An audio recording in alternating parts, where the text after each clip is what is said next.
Hey, what's going on, ladies and gentlemen? My name is Rage, and we are back today with a quick update video here with regards to now currently in-game, the preview for the next opportunity of a leaderboard event in the way of this Throne of Shadows 3 Diamonds Knull reward. Now, guys, this is the last time I'm making this video on this, and you may have heard this already from the past week or so, but this is a massive trap event. I'm hoping to spare you guys the trouble here and saving your resources because personally, I just don't think it's worth it. I'm going to go through all the reasons why it's not worth it, and hopefully you guys can see where I'm coming from. But at the end of the day, it is your account, it is your roster and resources, so I'll leave this information with how you want to manage going forward. First and foremost, in case you're not aware, this event right now is going to be the first one in a long time using and requiring a mix of key things. But first and foremost, the spending of power cores is going to be a very important component of it, and that's where my concern comes from, right? We all know how pivotal and important power cores are in the game, especially in Marvel Strike Force. They can be a difference maker in terms of getting a character unlocked sooner rather than later. It can be a difference maker in events like this, hence why it flagged my attention.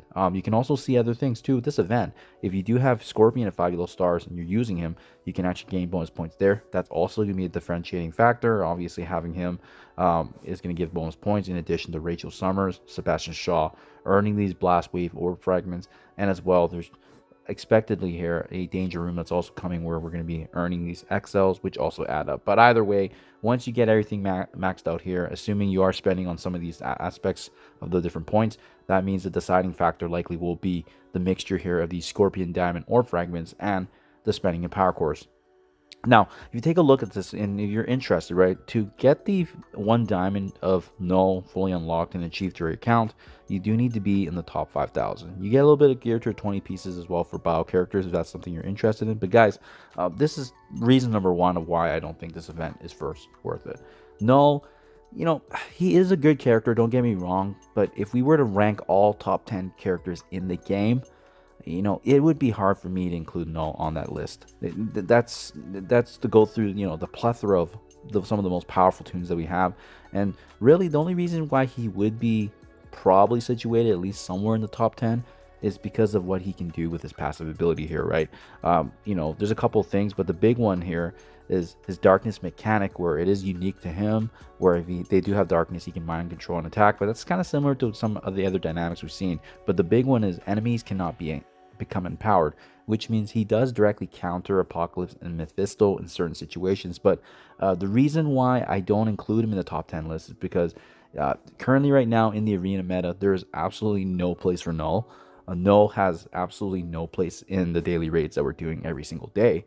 And to be quite frank, I don't think he's even useful in a game mode like Battle World. So all the PvE stuff, he's definitely not useful. So then we have to start taking a look at, is he useful in PvP? Of course he is. As I said earlier, he can counter characters like Apocalypse, Mephisto. You need him in that direct matchup. But the thing is also, if you guys have maximized on his finale event, you likely would already have him at 7 red. And is a 1 diamond or 2 diamond on Knull gonna be the difference maker in a matchup in PvP if you already have him at gear tier 20 or gear tier 19? It's probably not going to be a factor. It'll probably make it a little easier, but that's kind of what you're working towards, right? And that's a big turnoff for myself. One of the other reasons you might consider that you want to partake in this event is that obviously we just recently had Scorpion getting released here. We got the Diamond Stinger, Scorpion Diamond Orbs also starting tomorrow. So then get to get an opportunity there working with your alliance mates to get this. But I also want to point out here, guys, remember, they've done a phenomenal job at releasing character shards now. So if you're planning to, you know, double dip, obviously head over to the gold store here and open up some of these power core orbs here for the Toxic Sting orbs. You could double dip. You could actually get some points for this event respectively by also, you know, getting a chance for Scorpion shards. But remember, he is the first character of the Insidious 6, and usually the first character of a new team is highly featured in the way of a free-to-play event.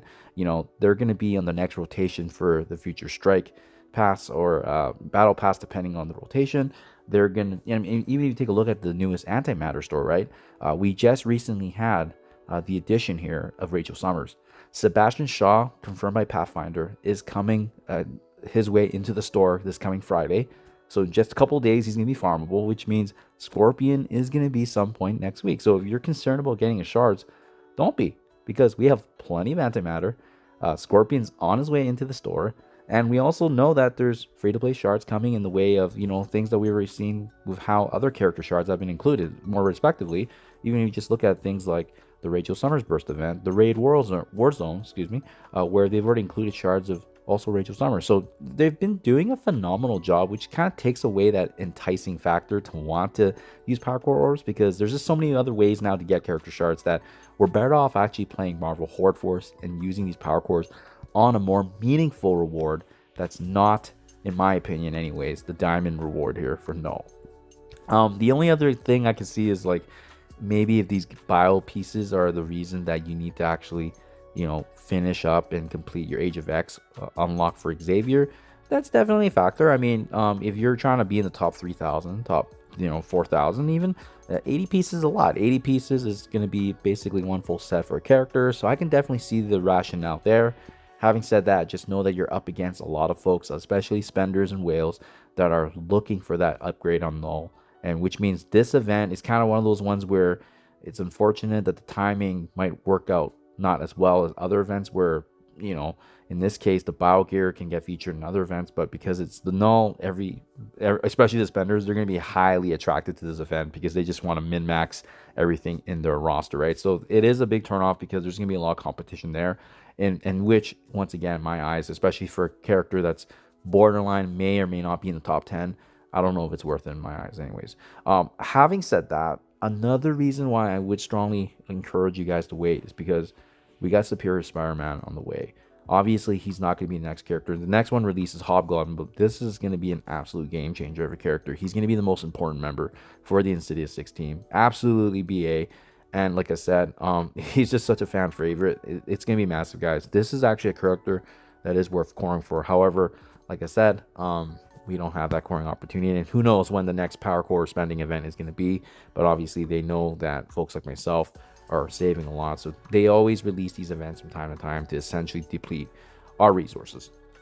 So definitely another factor. And last but not least, guys, if you are thinking about even a character like Sebastian Shaw, who's just recently released and his character shards coming in, and you want to core for him, that's definitely an opportunity as well. But as I said earlier, his shards are coming this coming Friday, so you may or may not want to use those resources if you don't need to, right? So that's just my 2 cents. And last, guys, I do want to touch base on this real quickly, is that they touched on the strike spot update that the next level of ISO 8 purple is coming. So that means level 4 and level 5 are on the way, which means this could be an event that's entirely intended to deplete our resources. And then, similarly to what we saw last year in the preparation of the release of Odin in Dark Dimension 8, they released a lot of leaderboard events tied back to the earning of these ISO 8 levels.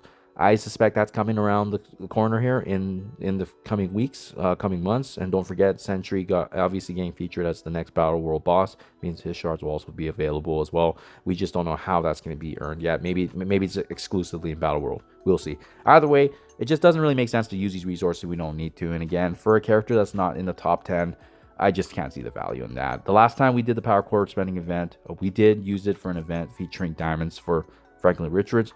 And as you can see here, made no mistake of obviously investing in him. He's part of the top 10 in Arena for myself, and how I've been able to stay afloat and building up my Power Core supply. This is a great example of a great time to actually use the Power Core spending to our utmost. So anyways, guys, huge trap event. Take this information how you will. Let me know what you guys think in comments below. Do you agree or disagree? I welcome all feedback. But as per usual, I just want to save you guys the regret that we're going to have later on. I can just see this coming in a few weeks where we're going to get a massive event, and a lot of folks would have blew all the Power Cores for an event that, in my opinion, it's just not that valuable in my eyes. Hope this helps you guys out. Thank you for your time as always, and I'll catch you guys in the next one.